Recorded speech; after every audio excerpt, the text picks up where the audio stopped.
বিসমিল্লাহির রহমানির রহিম। প্রিয় ছাত্রছাত্রী, আশা করি ভালো আছেন। আমি আপনাদের জন্য ভ্যালুয়েশন অফ বন্ড এর পঞ্চম ক্লাস নিয়ে হাজির হচ্ছি। নতুন একটা রুলস নিয়ে আলোচনা করব এখন, ভ্যালুয়েশন অফ বন্ড। আর এই অধ্যায়টা এই কোথায় কোথায় রয়েছে, এই অধ্যায়টা যদি আমি আপনাদেরকে বলি,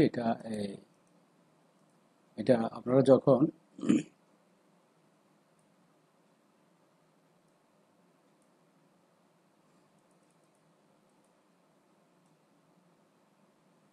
এই অধ্যায়টা যারা এমবিএ প্রিলিতে রয়েছেন অ্যাকাউন্টিং সাবজেক্ট নিয়ে তাদের রয়েছে, অ্যাকাউন্টিং সাবজেক্ট নিয়ে যারা এমবিএ পড়তেছেন প্রিলিতে তাদের রয়েছে, যারা বিবিএ অনার্স পড়তেছেন অ্যাকাউন্টিং সাবজেক্ট নিয়ে তাদের ফার্স্ট ইয়ারে রয়েছে, যারা বিবিএ অনার্স ম্যানেজমেন্ট সাবজেক্ট নিয়ে পড়তেছেন তাদের সেকেন্ড ইয়ারে রয়েছে। খুবই গুরুত্বপূর্ণ অধ্যায়, তিনটা বিভাগের মধ্যে রয়েছে। আমি আজকে আপনাদের এইটার পঞ্চম ক্লাস নিয়ে আলোচনা করতেছি। তাহলে আসুন, এখন যে এই বিষয়টা নিয়ে আমরা আলোচনা করব সেটা হচ্ছে যে জিরো কুপন বন্ড নিয়ে আমরা আলোচনা করব। শূন্য কুপন বন্ড বা জিরো কুপন বন্ড, এগুলো মূলত বি পার্টে থাকে অঙ্কগুলো, আর কিছু থিওরিতে থাকে, এক নম্বর পার্টের থিওরিতে সংজ্ঞাতে থাকে একে।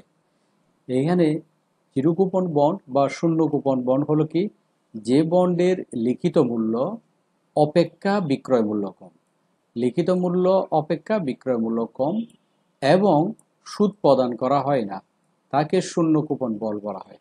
তাহলে শূন্য কুপন বন্ডের মূল বৈশিষ্ট্য হচ্ছে যে কি, এটা লিখিত মূল্য বেশি হবে, যেটা ফেস ভ্যালু বলা হয় লিখিত মূল্যকে, এবং বিক্রয় মূল্য, যেটা ইংরেজিতে সেলস ভ্যালু, এটা কম থাকবে। বিক্রয় মূল্য কম কিন্তু লিখিত মূল্য বা ফেস ভ্যালু সেটা বেশি। সেই জন্য সেখানে বলা হচ্ছে যে বন্ডের লিখিত মূল্য অপেক্ষা বিক্রয় মূল্য কম এবং সুদ প্রদান করা হয় না, তাকে শূন্য কুপন বন্ড বলা হয়। বাকিগুলো আপনারা পড়ে নেবেন, আমি মূলত মূল বিষয়টা জানালাম। এরপরে যদি আমরা যাই, আমরা এটার অঙ্ক নিয়ে এবং সাথে সাথে সূত্র দুইটাই একসাথে এটার মধ্যে আলোচনা করে ফেলবো, অঙ্ক এবং সূত্র। এক্সাম্পল 3 এটা নিয়ে আমরা মূলত আলোচনা করবো এখন। এক্সাম্পল 3 নিয়ে আমরা এখন যেটা সাপোজ,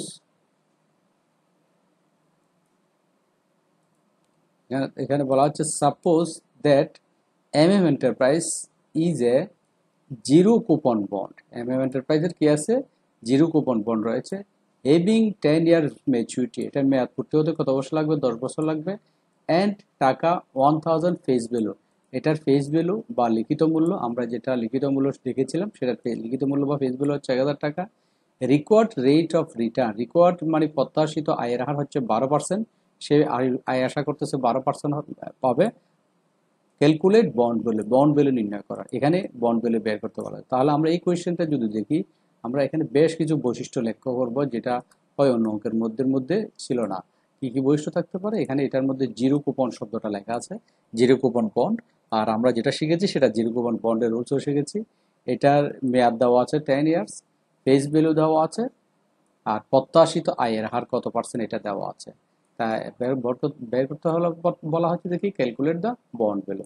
এই জিরো কুপন শব্দ যদি জিরো থাকে, শব্দ জিরো কুপন থাকলে সেটা মূলত আমরা যেই নিয়মটা এখন শিখেছি, এই শূন্য কুপন বা জিরো কুপন বন্ড, এই যে জিরো কুপন বন্ড, এটার এই রুলস এটা হবে জিরো কুপন বন্ড। আর এটার মধ্যে লিখিত মূল্য ফেস ভ্যালু বেশি হবে এবং আমরা যেটা বিক্রয় মূল্য যেটা দেওয়া হয় সেটা বের করবো, এটা ফেস ভ্যালু থেকে অবশ্যই কম হবে, এটা বের করবো বন্ড ভ্যালুর মাধ্যমে, সূত্রের মাধ্যমে। তাহলে এটা এই অঙ্কের মধ্যে যদি আমরা সূত্র দেখি, তাহলে আমাদের সূত্র হচ্ছে কিরকম, আমরা সূত্র দেখতেছি যে বন্ড ভ্যালু সমান, এই যে বন্ড ভ্যালু সমান ম্যাচুরিটি ভ্যালু এমবি কে 1 plus r whole to the power n দিয়ে ভাগ। এটাই হচ্ছে মূলত জিরো কুপন বন্ডের সূত্র। ম্যাচুরিটি ভ্যালু এমবি কে 1 প্লাস এই এমবি কে 1 plus r whole to the power n দিয়ে ভাগ। তাহলে আমরা ম্যাচুরিটি ভ্যালু মানে ফেস ভ্যালু, যেটা ফেস ভ্যালু এটা আমরা আগে শিখেছিলাম।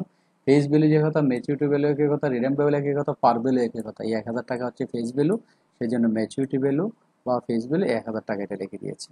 আর প্রত্যাশিত আয় হার, রিকোয়ার্ড রেট অফ রিটার্ন 12%, আর এর মান বা ইন্টারেস্ট রেটের মান হচ্ছে 12%, 12কে 100 দিয়ে ভাগ করলে 0.12।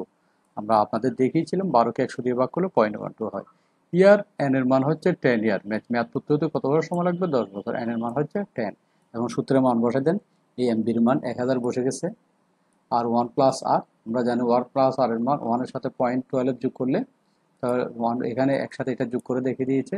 আমরা যেটা আগে আমরা বলছিলাম, এখানে আমরা এভাবে লিখতে পারি, এটা ব্র্যাকেট 1 প্লাস 0.10, 1 প্লাস 0.10, এটার যোগফলটাই মূলত 1 প্লাস 0.10 এর যোগফলটাই হচ্ছে যে এই 0.10, 0.12, হ্যাঁ 0.12, এটার যোগফলটাই হচ্ছে মূলত একসাথে 1.12, এটার যোগফলটা এখানে 1.12 একসাথে লিখে দিয়েছে।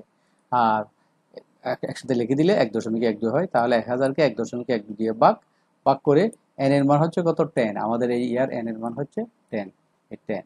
তাহলে ক্যালকুলেটরে যখন আপনারা তুলবেন, ক্যালকুলেটরে প্রথমে 1000 তুলতে হবে। তাহলে আমি মুখে যদি বুঝি ক্যালকুলেটর 1000 ভাগ চিহ্ন দিয়ে ফার্স্ট ব্র্যাকেট শুরু ক্যালকুলেটর থেকে 1.12 এভাবে লিখতে পারেন, অথবা 1 প্লাস 12 এটা এভাবে লিখতে পারেন। দুটা লিখে ফার্স্ট ব্র্যাকেট শেষ, আর পাওয়ার হবে 10। পাওয়ার চিহ্নটা আমি আপনাদের দেখিয়েছিলাম কিভাবে পাওয়ার চিহ্ন, ক্যালকুলেটরে যে পাওয়ার চিহ্নটা আছে সেটা হচ্ছে মূলত এরকমের একটা চিহ্ন আছে ক্যালকুলেটর, এরকম একটা চিহ্ন আছে উপরের দিকে দেখবেন, এটাই হচ্ছে পাওয়ার চিহ্ন। এটা চাপ মারার পরে, এই চিহ্নটা চাপ মারার পরে যখন আপনি 10 এটা দিবেন, 10 দেওয়ার পরে সমান চিহ্ন দিলে তখন এই ফলাফলটা চলে আসবে। হ্যাঁ, একসাথে এই 322 এই ফলাফলটা একসাথে চলে আসবে। কখন আসবে? আপনি যখন ক্যালকুলেটরে 1000 তুলবে, 1000 তারপর ভাগ চিহ্ন 1.12 এই পাওয়ার চিহ্ন এটা চাপ, তারপর 10 এটা দেওয়ার পরে যখন সমান দিবেন, সমান দেওয়ার পরে সরাসরি এই 322 এই টাকাটা সরাসরি চলে আসবে। আর এটাই হচ্ছে 3.108, এটা হচ্ছে যে ফার্স্ট ব্র্যাকেট শুরু 1.12 দিয়ে পাওয়ার 10 দিলে তখন এর এই অংশটার মানটা শুধু এটা আসছে। আবার 1000 এটা দিয়ে ভাগ করলে 322টাই আসবে। আশা করি বোঝা গেলেন। আপনারা এই অঙ্কটা করে ফেলবেন। আমি এই বন্ড ভ্যালুর, আমরা ইতিমধ্যে যে বন্ড ভ্যালুর 3 রকমের বন্ড ভ্যালু শিখেছি, এগুলো নিয়ে এখন ইয়ার কোয়েশ্চেনে যাব। এরপরে আমরা অন্যান্য কোয়েশ্চেনগুলো দেখবো, বাকি কি আছে রুলসগুলো দেখবো। ওকে, ধন্যবাদ।